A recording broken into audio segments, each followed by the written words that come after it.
we were just saying, Brendan, that we got bumped, and so all of our publicity information went out with a different link. That link had to get handed off to the vice president of Pfizer, who's giving a talk at the college today. Oh. So we kind of, we're not sure exactly how big a crowd we'll be able to pull for you, but we're at 10 already. Oh, yeah, that's I all think right. most of 256 is going to pop in. So we got Derek's here, Anthony's here. Let's see who else is here. Nate, are you in? Oh, I forget what class you're in. I'm imagining. I don't know any of these people. I know. It's weird. Yeah. And look at I'm loving the video. Look at the video, like the lighting between the three of us. We might be from different species. Like I'm completely yellow. Jen's got like a red. There's like a cool blue over there with Eric. Yeah, Brandon. I keep mine like really like bright. So like when I come in here at night, it's oh my gosh, like, I would not be able to. You trick your mind into thinking you should be awake, even though it's 2 in the morning. Right. Yeah. Then it's that's like smart in that regard, I guess. That's why it's like light. 11 o'clock at night, and I'm doing something, and then it's like, oh, I'm gonna go to bed now, and it's like, no, I'm not. They do that in Las Vegas too. Yeah. Right. Yeah. Just tricking myself. Did you take away the clock as well? Yeah. There's no. Well, unfortunately, I just look at the monitors. Yeah. And it's on there. Yeah. And that's always the case as you're working and you're like, oh, cool. It's only 3 o'clock in the afternoon. And then the next thing you know, it's 10 o'clock at night. And you're like, yeah, there's no time. The last year time has not existed. So. I wrote 4 bars in 7 hours. Yeah. Right. What oh my gosh. That's kind of like lines of code, though. It's the same thing. Oh, I'm sure. It's a good line of code. So it's all good. I'm sure. Yeah. I'm sure that's the same exact thing. Hey, the space looks great. I love the push. Yeah, I got my push. I love seeing the synths lined up there. This is just a little MIDI control, but the main synth now is right here. Is that the Prophet? That's the Prologue. Oh, yeah, I got a Prologue.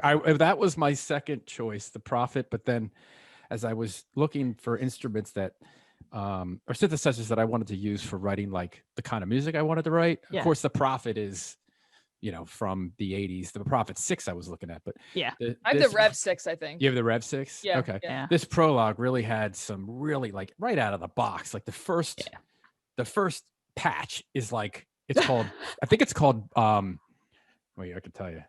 Runner Brass. So it's like Blade Runner. You know what I mean? You hit it, it's like this crazy, like, whoa. I was like, well, I love chord. I love sequential stuff, Prophet, but I love chord too. Yeah, it's all good, no matter what. We got a first synth we ever got. It's like together. My husband and I, we like had such separately, but we got a Chord Kronos, and so he turned on the hammered dulcimer, and for 2.5 years, that's the only sound he's ever played. He used. Oh, geez. That's great. All right, well, let's see. We're at kickoff time. Yeah. So we want to respect your time. This is the Local Perspectives on Electronic Music series that we've launched this semester. This is our third session of this semester. We're so happy to have an alum with us from MCC. This is Brendan Hefley. And Brendan, we're just thrilled that you were able to take time and be here with us. I mean, everybody has Zoom fatigue beyond words. So we're really grateful. And our students at 137 are going to be seeing this. We'll put it up on the college channel later. So we have students from the SRT currently in the SRT program. Brendan's a graduate of the SRT program at MCC.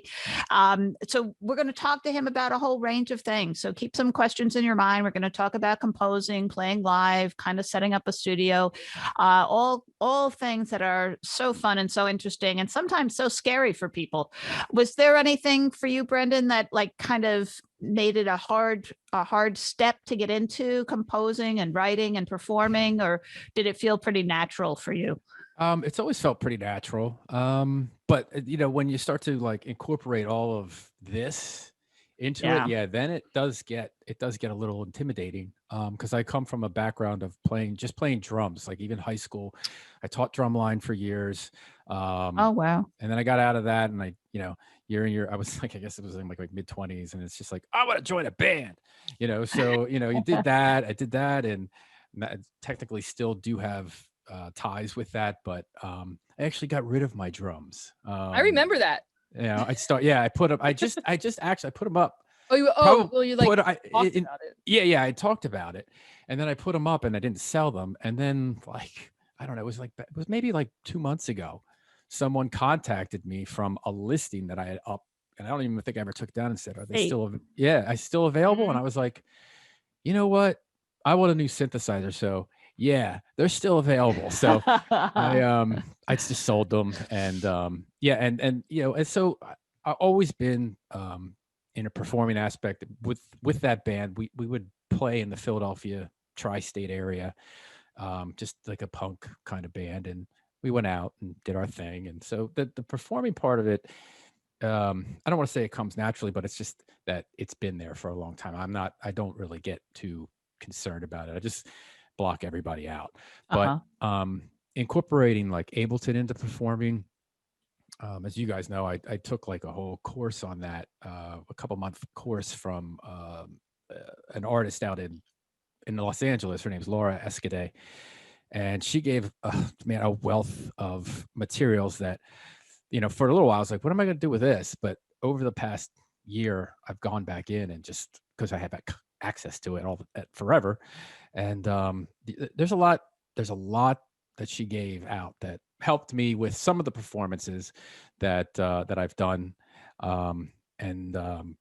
but now performances, obviously I haven't really done too much with it. So have you done any live streaming stuff? How has the COVID pandemic affected you in terms of, you know, in terms of your mindset for producing music and your access to perform it? Yeah. Producing the music, no, I've been busy doing things. I don't have it out there yet. Some stuff, the last stuff that I released was like last summer. Just a couple, like I think it was 3 songs, 2 of my own, and then I did like a remix of a Post Malone song in the style of like an 80s synthy, you know, version. I found his vocals on YouTube, and you know, they were just by themselves, so of course I ripped them off and just put it into like a remix, so, and put it out there. And I mean, you know, views, whatever, I don't know, it's there's not a ton, but well, you know, we've had other artists on, and Jen and I have talked about this, like the metric for success being views. Jen, how would you, how do you say that politely? I think, no, I was talking about this with a bunch of people in here the other day. We had like an hour-long like discussion about I'm sure. because Instagram took away or theoretically took away, I didn't know this or not, the likes. So you can't see how many people like your stuff, or you can't see a post and see how many people like it. So how does that influence how we interact or want to interact with things? So to sum it all up, I think it's a good thing, because then you end up liking things because you like it for the sake of liking it. Right. But as far as metrics are concerned, I'm a big fan of doing art for the sake of art, and it just organically growing to how it does, and having like 8,000 plays versus 2, it doesn't really matter to me. But that's just, and I don't think it should. I don't think it should make you feel more or less of an artist due to playership. I mean, it's who the likes are, right? Like in your, I know some of the soundtrack work that you've gotten, Jen, is because the right person heard what you were doing on SoundCloud and said, "Oh, here," and called you up out of the blue. And that's the thing. You had a couple of international. I never advertise. I was telling my classes the other day, I never like put something out saying, "Hey, I'll score your film." It was just word of mouth. So it's like there's something to be said for that, like just being you and just like putting yourself out there, and that one person listens to it, and that other person just happens to listen and just happens to know someone that needs you for something. But I don't go into it with the intention of I want to make it big, or I want to like make the next big hit. Like I always just go into it like I want to do this because I want to express myself, or I just want to. It doesn't come from a place of like, for me, I'm not saying it's right or wrong, but for me, I don't come from this like I need this people to I guess say you're doing well through like likes and listens, and I that doesn't translate to everyone else. But the social media validation. Right. Yeah, so I'm not. I think it's good to toss that to the side, because in the end, like if you impact one person, that's what's important more than like everyone just being a passive listener. 8,000 passive listeners. Would you rather have one like engaged person that is impacted by it, or like 8 passive people not impacted by it? So that's Right. how I look at it. Sorry, that was a little rant, but like No, that's okay. I mean, that's a good way to look at it. I mean, I look at it like, I don't know if I don't know if I want validation, especially social media. Like, yeah. I haven't really been active on social media. Probably, maybe, I don't know, maybe because it's just something I didn't grow up with. You know, I'm a little bit older, and when I did put stuff out, you know, you'd get a thumbs up from your mom, and who's even older, you know, and, you know, maybe a couple friends might have heard it, but you know, like you said, like, it's social media, and like you put it out there, and then the next thing you know, it's just like someone else puts up, not just a post, anything, you know, boom, boom, boom. And the next thing you know, you're falling down the line, you know, and it's just kind of like, well, you know, I decided not to just put anything out and focus on making it good. That's I just want it to be good. Before I put it out, I want it to be good in my heart and in my mind, that I'm happy with it. So let me ask you, I mean, because this is something that we bring up in SRT a lot, like, what do you define as the end/good enough for people to listen? Like, where do you define that for yourself? I define that in terms of, yes, as an artist and putting things out there, you know, I shouldn't care, but I do. So, I will try and listen to what I've done and maybe bring in another track into the whatever Pro Tools or Ableton, whatever I'm working in, and listen to them both. And if they're sonically, you know, mixed well, and it has, you know, some sort of like a good feeling to it, then I know I'm almost there. Sure. So, you know, it's just it takes me a long time because I'm not a trained musician, but I'm learning as I'm going here and taking other things outside of like what I've learned at Montco. And there's so many valuable resources, whether you pay for them or not, online, that you see other people who are making, you know, let's just say pop music, and they don't know what they're doing. You know what I mean? And they're just throwing things together, and I think there's the guy from One Republic. His name's Ryan Tedder. He's on like this, the one reality show that I did enjoy watching was called Songland. I think there was like 4 episodes of it, but they deconstructed, like, people would come in and pitch a song, and then the 4 or 3 or 4 people who were judges would pick the person, and they'd go in and they deconstruct the song and turn it into something that was just like, oh, radio ready, you know. And he was one of them. And he basically says, I don't know what I'm doing. He's like, I can play guitar a little bit and I can play piano a little bit, but I just know what sounds good. And that's what I go with. Another guy a class that I took with was Dead Mouse. Yeah. He's the same way.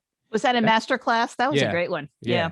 I mean, that guy's a genius when it comes to all of this. And then he can put it all together without knowing anything and not playing anything. So a lot of times, if I'm having problems, if I can't get somewhere, just think about that. It's like, listen, it's no brainer work. Just do something. Just get something done and build off of it and see where it goes. I think you bring up an excellent point. I think part of it, even though you didn't say this, I think part of it is the fear of starting and the fear of not knowing where it's going to go, and just kind of releasing that like tension and fear and just going like, let me just try. Like, maybe I don't know this chord progression, or I don't know like what this instrument is like, but let me just like mess around with it, try it out. And then you don't like, from that, it can shape just in an organic fashion into something that's really, really interesting and unique. And no, I think you bring up excellent points about you don't have to know first off, no one knows everything, but like also you don't have to know any, like, a lot of people I feel in this industry feel that like, or they look at other people and they're like, they know everything. Oh my gosh, they're a genius. And I'm not saying they're not, but like, not everyone knows everything, and it's good to network with people that are, you know, better at certain things than others, and build off of that. So absolutely. So it's just, in that, for everyone here, you know, I preach that. So so Yeah, no, that's good points. And Brandon, your studio there looks terrific. Could I ask you to give us a little tech tour of what Sure. pieces you have and who Yeah. talks to who? And Yeah, everybody talks to Ableton mostly. When it comes to like when I'm into creating music, I'm pretty much just creating in Ableton. If I'm doing vocals, that's when I use Pro Tools because of comping vocals and doing all that. It was easier in Pro Tools. Apparently now in Ableton 11 you can do that. Right. I haven't upgraded. You can comp vocals in 11. In 11 you can comp vocals. Yeah, that's one of the big. I was like, oh, it's about time. That's like the biggest thing Pro Tools, not the biggest, but like that's like one thing Pro Tools had over Ableton. Right. That's so right. that's actually, so when I would work in Pro Tools on vocals. I like with I see him up in the corner watching. Mark Schuster and I have our little side pop duo, and so I work with his vocals in Pro Tools, and then when I get something good, I put it back into Ableton to get it with the music, or vice versa. I'll just bounce out of Ableton the music into Pro Tools and work with it that way. And then it's just lots of back and forth. But anyway, the equipment. And so even nitty gritty, like you have so many things feeding into Ableton. Do you just have a massive powered USB hub and you just running everybody over with USB? Yep. Yes. Everything is MIDI over USB. Yeah, except for the connection from the Prologue to my Behringer. I have a Behringer Pro 1, the emulation of the Sequential Circuits Pro V. I have like a nice short little MIDI cable connector out of the MIDI out of the Prologue into the MIDI in of the Behringer. So then I actually quickly put it together today at some point, so that like you could like literally play the push, have your Prologue play in a nice pad, and then the bass was coming out of the Behringer. Nice. It was cool because I was like, well, if I could just program this, and then you do a live show, and you're like, let's just program everything and be like, I haven't set this one up yet. I was going to quickly try and throw this one. This is a friend of mine's. He's in Germany, but this is from 94 or 95, the Nordlied 2. As soon as I see red, I think Nord, but and it was in his basement for a while, and I think it got really damp. So sometimes things are wonky. It's not mine, it's his. I'm not gonna get it serviced or anything like that. But sometimes I run like a daisy chain through it just to layer pads or something like that. But I didn't set that up. And plus, switching the MIDI on that thing it's trying to figure out, like, say, MIDI channel 3 just for that. It's just the 2 buttons, and you're just trying to, like, where is this? How? And then you got, you pull the manual out. You're like, okay, you got to do that. And then I was just like, forget it, So just to switch gears, sorry again. We just had one last, Nathaniel has a question. How do you personally describe your creative process when making music? Are there any particular artists you listen to for inspiration? Oh yeah. For me, it's a lot of 80s. And if I go into like, okay, so we'll just say, Tears for Fears, The Outfield, and then Depeche Mode, Erasure, like all those synthy pop. Well, Tears for Fears isn't really synth pop, but they are, of the 80s. And like, Brandon, would you say it's fair to say that, like, for someone that doesn't know this genre, if they've watched Stranger Things, it's a good representation? Yeah. Oh yeah, absolutely. Yeah, absolutely. Those guys, I think they're my age, but they nail everything in that series. I mean, music to nostalgia it's just that series is so fun to watch. That and the music, the Goldbergs. If you watch the Goldbergs, it's funny. Mark's here, but we're currently writing a song, working on a song called Transor Z, which is an old Japanese animated series from like the 70s.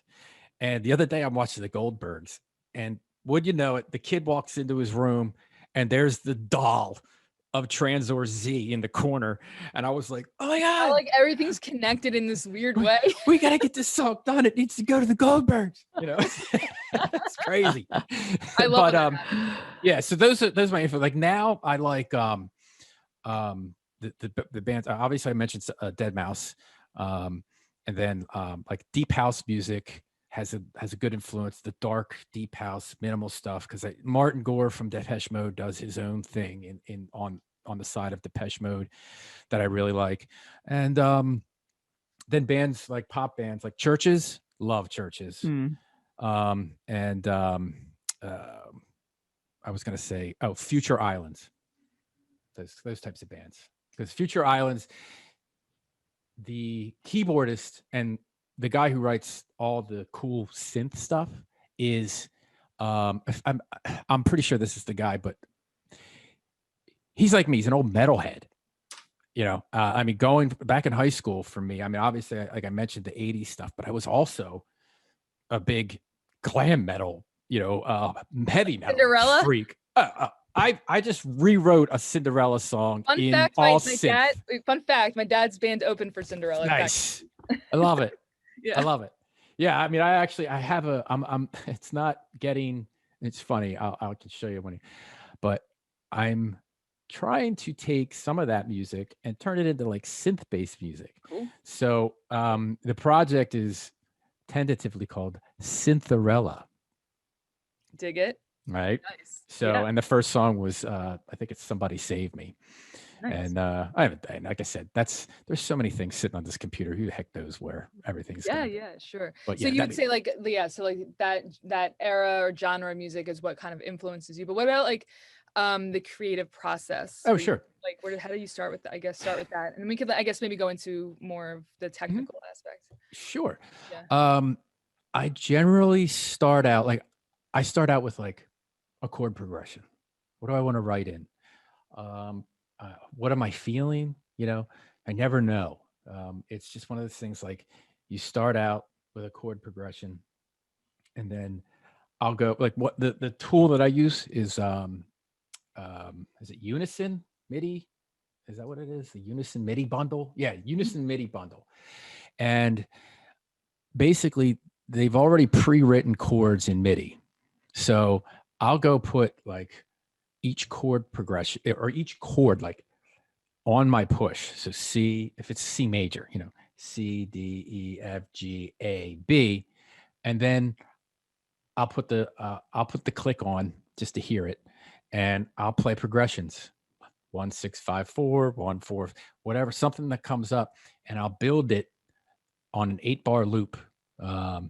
And then I just keep going. Then I find out, like my big thing is whatever the chord progression is to try and get the bass to match the lowest chord, whether it's with the whole chord progression or chopped up into some rhythmic pattern, and then I just start, and then I go to splice and I find drums, like a drum pattern that's already done.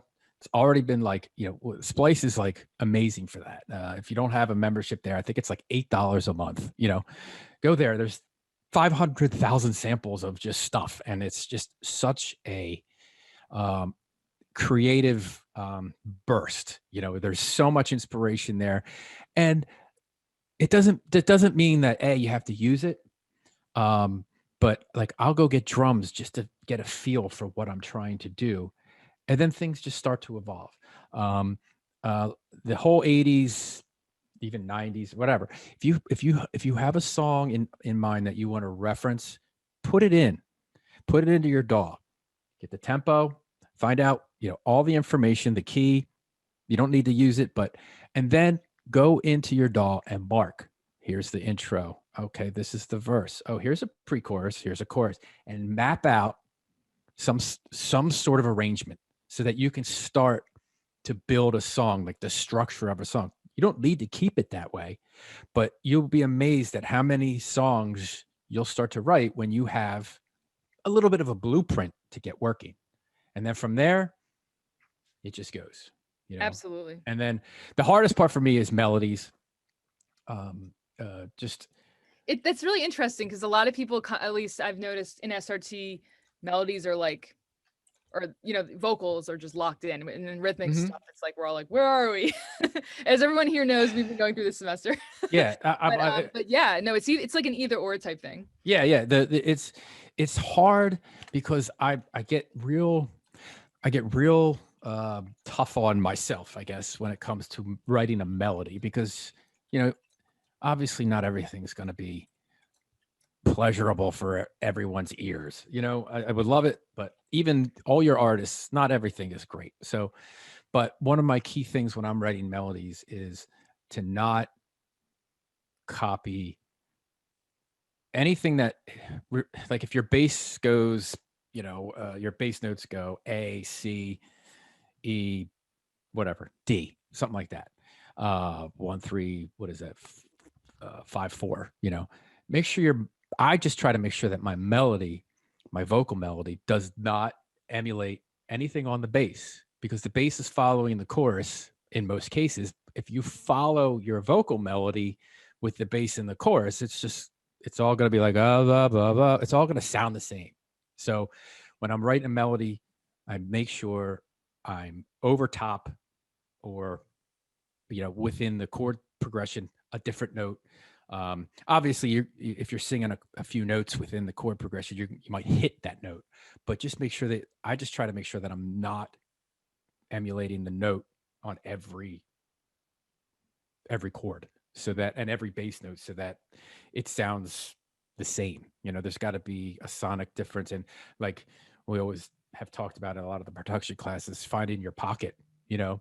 So if you find something, if you write something in, you know, in C major, and you're just singing the same notes that are the bass and the chords, it's going to be boring, you know. So just to try and switch it up.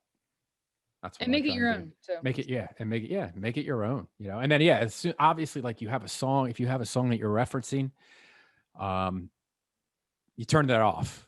You know, you get it in there, you get their arrangement, you turn it off, and then you start to rearrange how you want to arrange it. It's just a good starting point. Absolutely, yeah. Awesome. So I always love when we have speakers who are so willing to talk about their process, you know, and I honestly think that's what makes you successful, right? I think the people who are more nervous about, well, I haven't copyrighted this yet, and I can't let anybody know how I came up with this because it's going to, I don't know what the fear is, right? Yeah. But somehow the fear is that if I don't control and own this, like I'm losing. And the people that we've had come in on this series from, you know, all over the world and all over the area, all say the opposite. They're willing, like Brandon, to sit down and say, look, here's exactly what I do. Here's exactly how I'm thinking about it. Yeah. Now you go and you take this. And I think that kind of generosity of spirit is what really makes people creatively successful. Yeah. Yeah. I mean, and I you know, I don't worry too much about sounding like something else, or even like, because what's that phrase? Imitation is the, you know, sincerest form of flattery. Yeah. And I mean, I'm not going to go into like too much like of a rant, but I did have an issue when I watched the Grammys the other night. That I wonder if it's the same one. Go ahead. Oh, really? I wonder. Well, it's the end of it. Forget it. But no offense to people who enjoy that. I just thought that was crazy. No, I don't. But casual watcher here. Yeah. One of the artists sang a song, and I think it was like supposed to be a country song.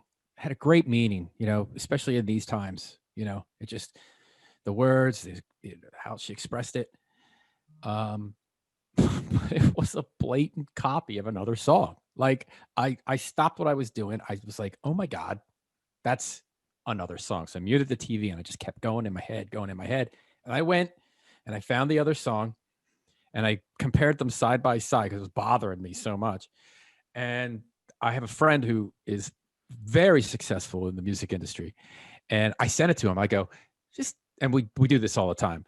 And I was just like, this is this song, right? I mean, it's this song. And he sends me a text message back. He's like, he's like, dude, that is, what's going on with that? You know, yeah, I agree 100%. And I was just like, they're showcasing this on the Grammys, but there's got to be millions of people who are listening to this going, that's that song from 7 years ago. Like, it's, the choruses were dead on. Like it was worded, like the chorus was worded longer, but it was still almost the same notes. So I was just like, well, just going back to then, like, don't worry about it. You know what I mean? Because people are stealing bits and pieces from all over the place. All of your big producers in LA and New York and Memphis, Nashville, they're using other people's stuff and just tweaking it to their advantage. And so if you're out there struggling thinking, oh, don't worry about it. It'll work out. Yeah, no, for sure. And how does sampling work for you? Are you doing any original sound? Are you walking around during COVID times with your mask on, taking field recordings? Are you? No, I don't. The only thing that I use a sampler for are like vocals. And I actually had that pulled up. I can show it whenever. As one of the things in Ableton that I do. I'll take like a little vocal chunk from Splice because I can't sing. Doesn't really matter at that. But if you can't sing, if you're sampling something, it's just your voice. You can do tons of stuff, True. And so that I'll put into either a simpler in Ableton and just manipulate it, or I'll go into the sampler and get deep and multi-sample, like if it's a vocal that has different ranges or something. The one that I used in this deep house is like an ABS pipe, which I mean that's probably one of my favorite instruments to use in any music. This ABS pipe sound, it sounds so cool. But it was only registered from like C1 to C2. And then, the D was D2, and, you put it into your sampler and you just have all this whole like pile, and then you can map it to your, keyboard and go from there, MIDI controller and go from there, and then just use it for some really cool, really, really cool effects. Really great ideas. Yeah. Now, if you want to take over the screen and show us some Ableton tricks or some since we music you've been working on. Yeah. This is, you ought to be able to just do a share screen, right? I made it so it's sure. Okay, you're also co-host, don't Yeah. Share sound. How are we looking? Beauteous. The beauty that is Ableton. Yes. Oh, look at all the pretty colors. Well, that's because you're organized. Let's be honest. Though I don't know. That's a lot of colors. Maybe you're just a rainbow fan. I don't know. No, this is what this is no, this makes sense. I see what's going on here. Yeah, this is you got like subs and stuff. Yeah. Yeah. So I mean, this is a subcategory. So I put so we'll just go over this. Here's my side chain. Like in dance music, if you guys don't know, almost everything has a side chain because you want that 4 on the floor kick to stand out. Because otherwise, it's like muddy. If you don't, it's muddy. Or if this example, let's just. Oh, you know what? Let me see something. One thing I'll say about side chaining though is a lot of people I've noticed want to know how to do side chaining before they even know what compression is. Right. Which side chaining is awesome, but it's also good to know what exactly it's doing. So, yeah. Right. Let me just double check and make sure I got music here. Did you hear that? We got it. Okay. So anyway, back to the side chaining, real quick. So yeah, this whole track has sides. It's a deep house track that some of the elements are mine, some of it aren't. I basically wanted to learn how to write some deep house, and so how do you do that? I found a course online that I think during the pandemic, it probably took me 3 weeks to get through everything. Because it's just like so intense, but I mean, I learned a ton. So this is like one of the 7 or 8 projects that you can build. So this started out as nothing. You just open Ableton and start. So that's what this started out as. So the first thing you did was a side chain, and that's it. If does everybody know? Do you think or? No, let's include. Let's include everybody. Assume we know nothing. Gotcha.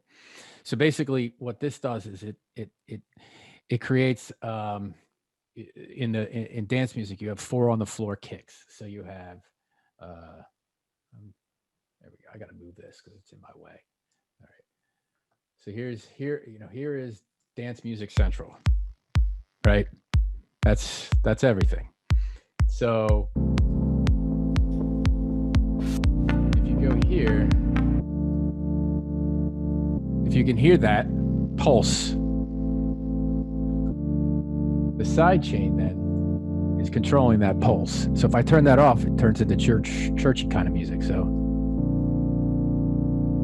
there's nothing. I don't know if you're getting that. Can you feel that? Yeah, like, yeah, we can hear so it. this is like we were walking into like a church and someone's playing the organ. As soon as you add the side chain and then the kick,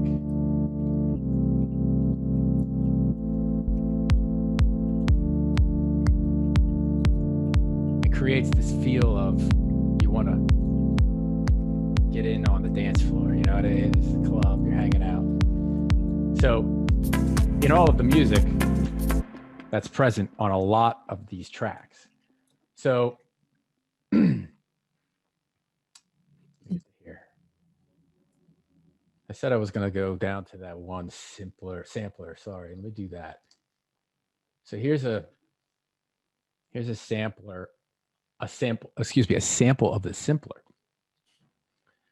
Here we have our sound right down here. And the starting point, I just picked a point to start it. I didn't really get that crazy with it, so it's here or here. You can slide your starting point around. And just for folks who might be non-Ableton, right? There's like a simpler device and then there's a sampler device, right? And the sampler is just full featured, right, like maybe too full featured for most things. Yeah, in the sampler, you could take this sound and then add even more sounds to it. But then you can so if I wanted to play that on that sound and then another different sound down here, I could. That's what the sampler allows you to do. So the simpler is just the one audio sample. So this is a vocal, and you go in, and it's really cool how you can take that vocal then and create different parts to the song. Oops.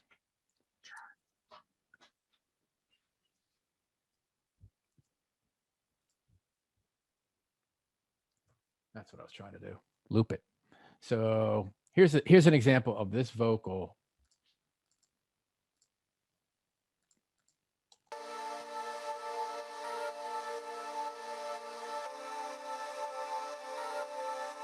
So in the simpler, then it takes that vocal and assigns it to whatever note you want to play. So this one note now has become this melodic chord, with a little accent to bring it out. Wow. And you start experimenting. You know what I mean? You just start playing, and you put in any old sample here, and whatever it is, you can make really cool progressions and really cool sounds. And yeah, I mean, that's it. That's the simpler. If you go to the sampler, that's that pipe I was telling you about that I love. Now you can see things got a little bit more creative and hectic down here.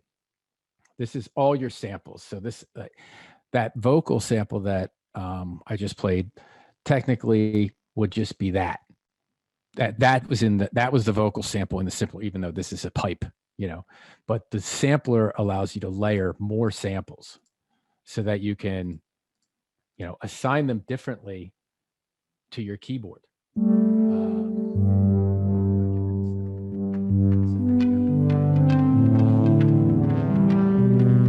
you're all over. Gives you a little bit more flexibility. There's some over here. There are some parameters that you can adjust, and you just go with what sounds good. And like this piece is it's almost the melody of the song. It's hard to hear. My volume, turn it up. We can hear it. You can hear it okay? And then you add that into the rest of the song, and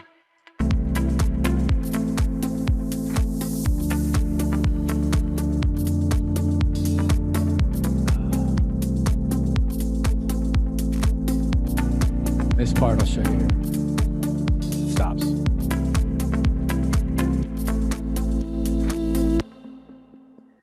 I think an important thing that you're demonstrating here is that, like, when we think, or at least I discussed when we think about music, we think it's like one vocal, one guitar track.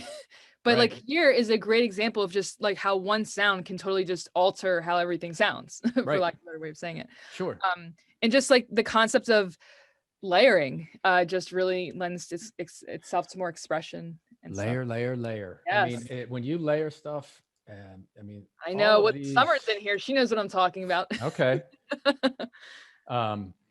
Yeah, I mean, when you start layering things, especially like pads and maybe even leads sometimes too. The only thing I don't really layer much is a bass. I might have a high and a low bass. Yeah. But you don't want you start When you think about like 6 basses, you're like, frequency. boy. Yeah, you're but yeah, so like, okay, so like another cool thing in Ableton is the instrument rack. So if you look down here, this whole thing is in one rack. So it's one instrument. It's a massive instrument. Let's see if it comes up. It's not letting me bring it up. This might be a weird question, but like, because a lot of pause. folks here use Pro Tools, like you have in SRT. Yeah. How would you translate what this is if you were using it in Pro Tools? Like, if there was a way you could think of it. Translate it. Like how, like as a plug, like use, like seeing it as a plugin, like a chain of plugins, or like, I don't know, like how would you translate this? You mean this bottom instrument rack type stuff? Yeah, in Pro Tools, let's see. How would you? Because right here, if you look down at the bottom here, I'm trying to think how you would. You know, I use just this in was Pro curious Tools. if you had any like. Because in all honesty, what you call open up a track in Pro Tools. If you have Ableton, then put it on one of the tracks, or what you call it. Why is the Instrument track? Yeah, an instrument track, or an audio track with why can't I think of, like, when you're combining two DAWs together, there's a Rewire? the rewire, right? Yeah, You can I mean, you don't have rewire to it do in, anymore, but but if you don't yeah. have Ableton, it's hard to explain how. I mean, other than going in and automating everything in Pro Tools, go in and click on your plugin, pick the things you want to automate, and then boom, down below your track, you have a whole list of things that you want to automate. Right. And that's where I guess the point I'm trying to make is I think like this is where Ableton kind of shines. I think it blows it away in that sense. Because I mean, the next thing you know, if you want to automate if you look down at the bottom of the screen down here. You don't have to take any pencils. I mean, you can, but you don't have to take any. Like, the pencil. I hate pencil. I hate pencils anyway. The only time I use a pencil is if I want to, if I'm writing something and a chord progression, and I just want to take it and just mess up the velocities a little bit, just to give it a little bit more of a human feel. Other than that, I hate the pencil. Especially, I hate the pencil in Pro Tool. I can't stand it. It just doesn't. It's pretty bad. It doesn't react to me. No. Anyway, but so in Pro Tools, you would have 1, 2, 3, 4, 5, 6. There's a lot going on. Right. In this one, it's 6 automation lanes, but everything is taken. It's just so cool. I just love. I'm just sorry, geeking out a little bit. I just love how accessible it is. Like, it's like right there, and literally you turn a knob. Right. Whereas if you're in a different DAW, like Pro Tools, something's going on. Is that me? Yeah. Who's going off? Is it me? I don't know. I didn't do anything. Turn their audio on.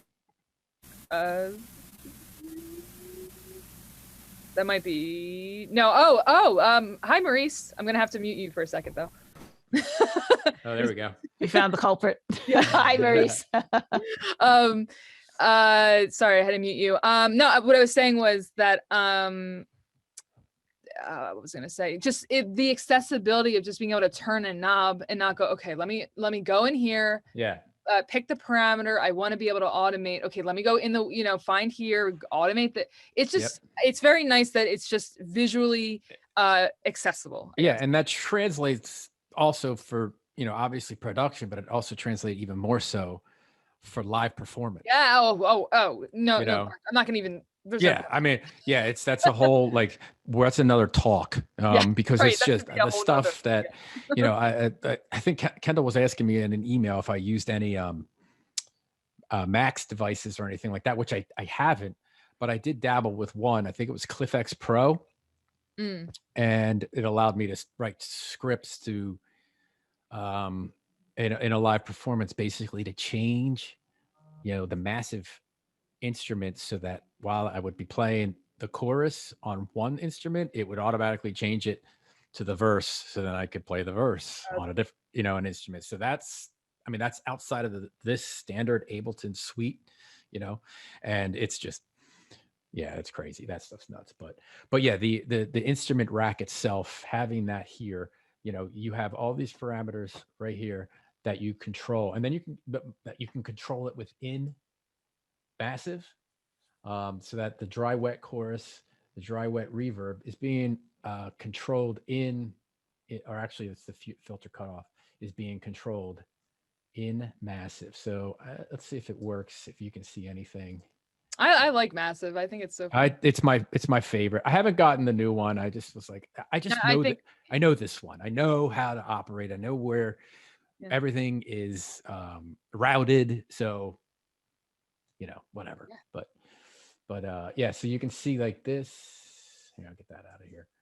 The filter cutoff up here is written, and it's great because I wrote I think to here, if you can see that, and then you just go like this and copy and paste all the way down. There's a drop here because I think it was a different part of the song, but then yeah, so everything in this track is being controlled by this instrument rack, and it's just a cool tool. It really is.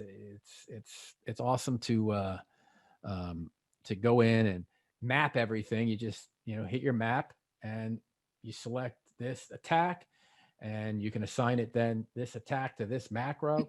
So if I hit, let's see, find something that's all right. We'll just say the amount, and we'll put it on this macro, and there's your LFO amount. Boom. Nice. And then you can control it.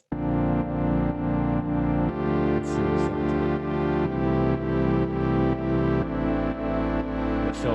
The filter's not doing anything. So once it kicks in, if it kicks in, it would make some changes because it's the filter is just your normal filter. It's not activated yet. So once that filter activates, then the LFO would activate. But so right, and I think in 11 they've just like juiced up these, the macro section of the instrument rack so much. You can have 16 instead of 8 now. You can have you can have it quickly memorize certain settings, right? A whole snapshot of what all those 16 settings are, and you can have a list of different settings built right into the instrument rack.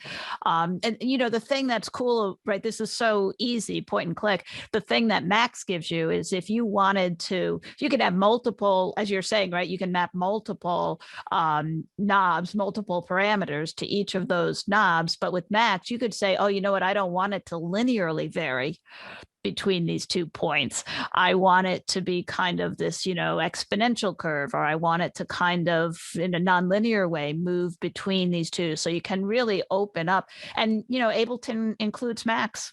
I mean, you just can't you just can't imagine how much you're getting. It's such a it's such a multi-faceted digital audio workstation. I mean, they all have their advantages, but this one it just is I just think it's a little bit higher than all the other ones when it comes to like being like techie and creative. Very German. The creative aspect of it is just through the roof.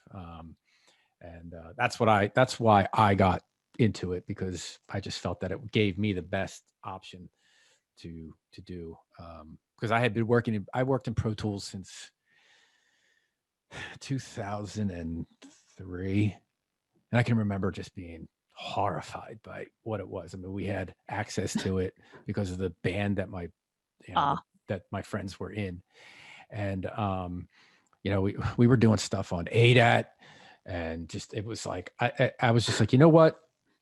I just want to be the drummer. That's all I want. And I never really, I mean, I would, if they were recording guitars or vocals, I'd hit space bar or control 3 or whatever it was, 3. And then that was all I ever did as an engineer for all those years, because I didn't do any editing. I let the guitar player do the editing because it was just like archaic. So, well, I think that's part of the attraction of being in electronic music at this point in time, right? Everybody has their own feelings. Like you look for complexity, and then you get to a point where you're like, that's enough complexity. Now I don't like it. And, everyone's level and threshold for that is different.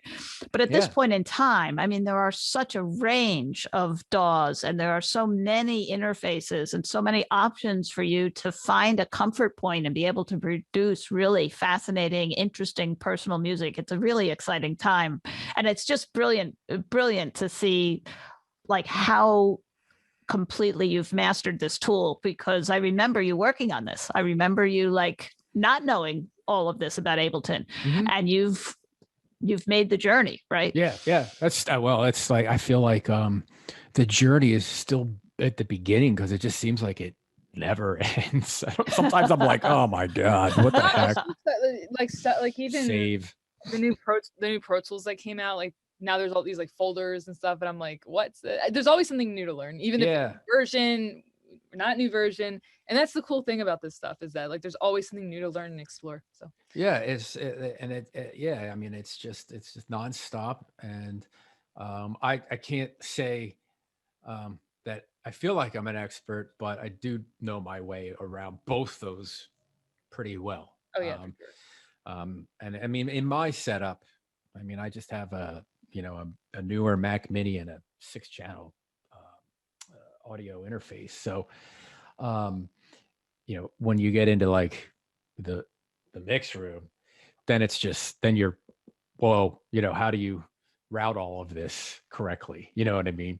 I was even just having issues before I got on here trying to route things to just, go through my I think you're tabletop synth, and it's just crazy. But you bring up a good point. Like troubleshooting is something that is a lifelong thing. It's every time. Yeah, like a lot of times, people will come through like, oh, this doesn't work, I give up, or like, oh, I can't plug this in right. It's like, no, that's like part of the journey, is like messing around.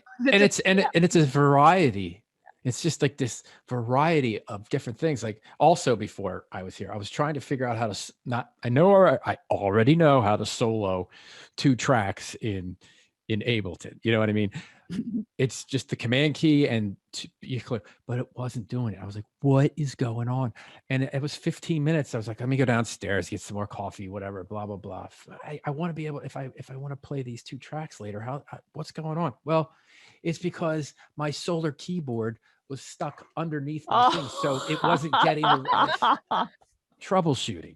Right. No, and that's I discussed. You've like to check your cables connections before you go. Like, oh, there's something wrong with the actual software. Yeah, I'm like, this Ableton sometimes it glitches. I don't get it, and half the time when I'm complaining about it, it's something stupid that I did. Most 95% of the time, Now, Brenda, do you have any NPE instruments? Bill is asking about NPE, and Ableton 11 and Bitwig both support NPE now. But I mean, I think the push is now like in version 11, it's like kind of velocity sensitive per note, right? Yeah, right. But I don't see like a Sensel or any roller keyboards or anything around. None of that. I don't think I know the Prologue is not NPE capable. I don't think. I didn't read anything about it. That for me has been just something I read about. I haven't gotten too crazy into that area. But like you said, it's a lifelong learning process. So eventually at some point, probably will, look into seeing how that is. Since I don't have 11 either, there's no, right. And for now, I don't have my main focus is just writing songs and writing music. So I don't get that too crazy into that feels more of like a sound design thing, I guess. Yeah. Well, and it's interesting so we don't overload folks on that acronym. So MPE, right, is this multiple polyphonic expression. So even, right, you can have instruments where as you press the key, it changes and modifies some parameter. But now you can also have the way you lift your finger off the key modifies the parameter. The way you wiggle on the key modifies set of parameters. So it becomes, so it's very much instrument. It's like to especially for people, I think, coming from a classically trained background, playing it like because it seemingly looks like I don't know, like the Rolly, it looks like a traditional, MIDI keyboard, right? But it's totally not. Like kind of like the way you lift like you said, lift your finger, slide it, and it becomes like a different note. So it's almost like this. It's almost like, if you're playing a guitar and you're playing up here and you want to go wee like that. So you play you play your keyboard Slides, and you take your finger off and it triggers that wee, that pitch raise or whatever. I mean, there's just so many things. So I mean, so we're used to MIDI, and when you send information across in MIDI, you're in this range of like 0 to 127, which is because 40 years ago that's what 8 bits encoded. So and so MIDI 2 is, going to multiply that by thousands. But what do you do with thousands more levels of velocity? It takes you a while to kind of. You write an AI program that's out of this world. That's what you do. Well, that's interesting, actually. Have you played with any of that? Like, there's an increasing amount of AI. So Google has NSynth, and they have, and they've Magenta. They've distributed plugins for Ableton that are AI tools, and they'll look at a track and they'll build suggested pieces off of your track. Have you explored any of that? Not yet.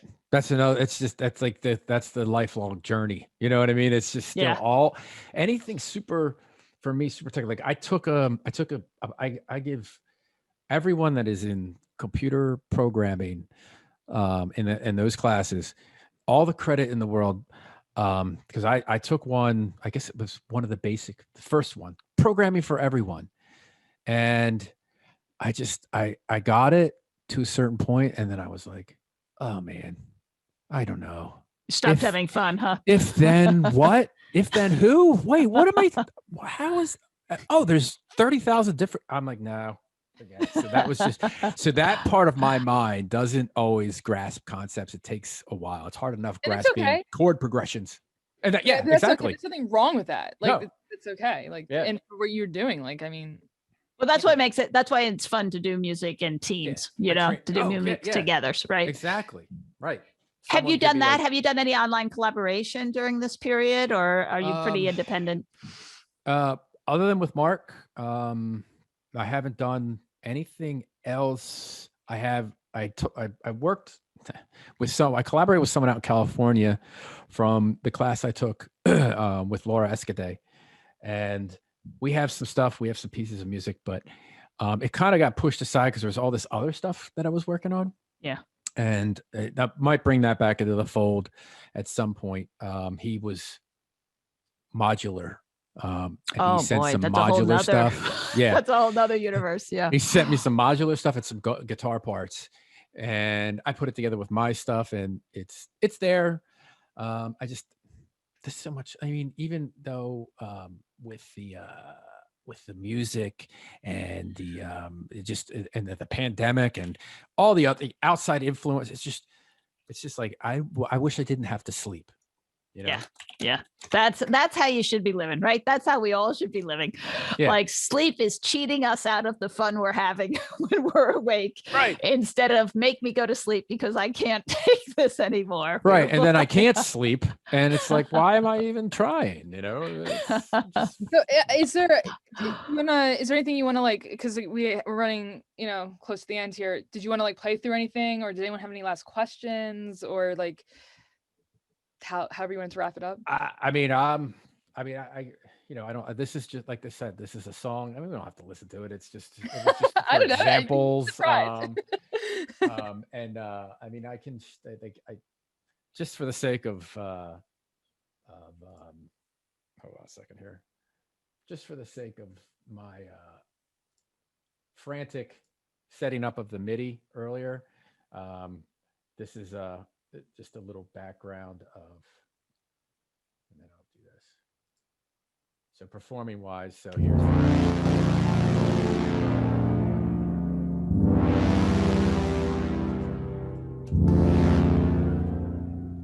must not be on. Oh wait, hold on.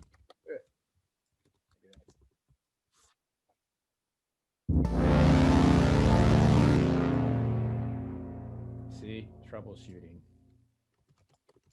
Oh, I know why, dummy. I've got to arm the track, right? So here's this MIDI example that I did with my, the pad is playing on the Prologue.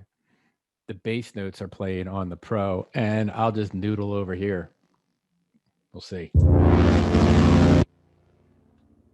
That's funny. I would be.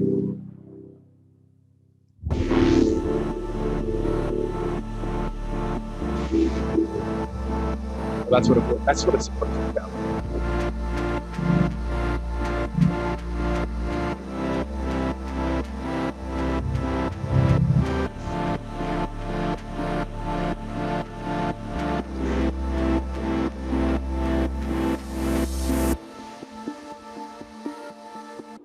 Well, that was supposed to be the instruments that I set up, but I don't know. It might have something to do with the routing of the way I'm running through Zoom.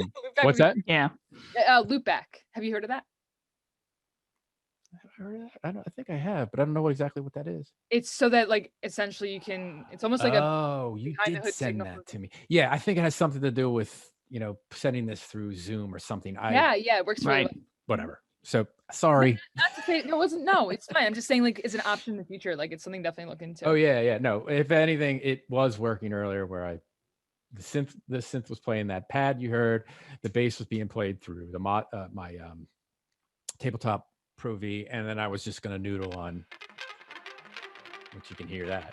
But, Yeah, very nice. Well, I got to say, people on the boards are loving the sound. They're just, people are digging the things you've produced here. Is there a Brandon? Do you have like a link you could either email me? Yeah. Sure. So I can post it on as an announcement. Yeah, I'll send you the YouTube stuff. Yeah. Like a lot of people don't have Spotify, and Yeah. then give me a listen. Maybe I can get a couple pennies. Yeah. And go listen, and if anybody just go listen to the I would appreciate feedback on the for whatever reason on the any of the songs, but like the Post Malone song that I redid. I'll take a listen. Terrific. Terrific. Because I actually mastered that in the mix room Oh my gosh. at Montco with What David. did you use to master? Insight? What do you mean? Like I ran everything through. Oh, I was there. I remember this. I ran everything through like a Pultec, Yes. and then through one of the 1176s, I think. Yeah. Okay. So everything was just kind of like routed through there. Yeah. Sure. And, that was a cool experience. So, Sure. but I'll Jen, I'll send that link to you so you get it. And we'll have that up on, this is all going to be up on our YouTube channel for the college as well. So we'll have the links in the comment section there. Brendan, it is so great to see you again. I miss seeing you in the hallways. I miss seeing anybody in the hallways. I know. But I especially miss seeing you. As soon as we get back into like allowing people to, get into the world again, which I'm fully on board. Just wait. But I'll be back bugging you. Good. Great. Outstanding. Well, thanks so much. We're so proud of you as an alum, and we're so grateful to you for sharing your time with us this afternoon. Awesome. And let's wrap it there for our local perspectives on electronic music. And we're looking forward to concluding our series with one more presenter. We have Claire Lim, who's one of the very few women who are an Ableton certified trainer, and she's a classically trained musician, and she's an electronic music producer, and she's a faculty member at the Berklee School of Music in New York. And we're going to have her to close out our series. So be sure to keep your eye on the calendar for that as well. Very nice. Brendan, thanks a million. Thank you so much. You bet. Thank you. I'll see you again. Take care, everyone. Take care. Bye.